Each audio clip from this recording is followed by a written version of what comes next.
Next, the presidential race in our attempt to explore the private side of the candidates, to learn about the events and the influences that have shaped them and brought them to this point in their political careers. So today in our Who Is series, a Democrat, relatively new to national politics, Senator Barack Obama.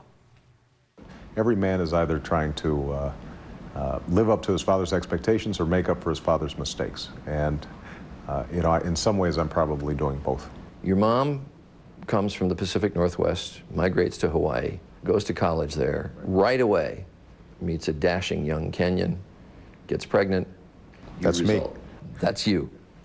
His father got a fellowship to study on the mainland and never came back. He became sort of a mythic figure. One of the great gifts that my mother gave to me was a positive impression of my father, despite the fact that he didn't always behave very well towards her or to his family. So he was gone by the time I was 2. Obama's mother would remarry and take her son to Indonesia for 5 years. Only once again did he ever see his father, that when Obama was 10. He didn't care enough to stay. Right. How did you internalize that? My conclusion is that some of my drive comes from wanting to prove that he should have stuck around, that I was worthy of his attentions. There's no doubt that his absence had an impact on me. I engaged in a bunch of self-destructive behavior. I drank, I tried drugs, I didn't take my schoolwork seriously. It all changed for Obama in his final college years. What flipped? I like to think that at some point the better angels of my nature took control, and that I had some sense deep inside me that I could make a contribution. For 5 years out of college, he worked to pay off student loans and was a community organizer in Chicago, which led him back to school, Harvard Law School, and on a summer job, met this young woman. Did you know right away? I knew I liked her right away. Michelle has this wonderful sense of humor, and I knew that right away she would get the joke. She knew how I looked at the world and appreciated it. They have 2 daughters, Malia and Sasha. The big ones are.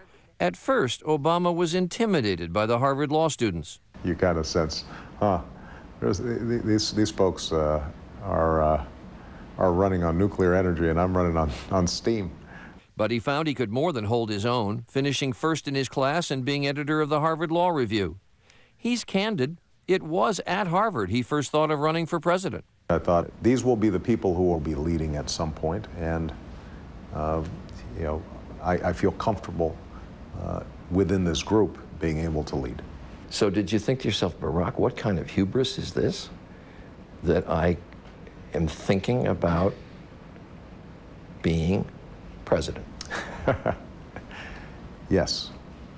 I think if you don't have enough self-awareness to see the element of megalomania involved in thinking you can be president, then you probably shouldn't be president.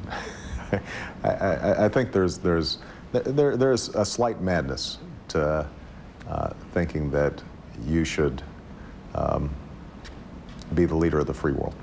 You have written, I learned to slip back and forth between my black and my white worlds. The simple question, I guess, is in which world do you really belong? I think it's both. What's interesting is how deeply American I feel, considering this exotic background. That somehow all this amalgam is part of who I am, and that's part of the reason I love this country so much.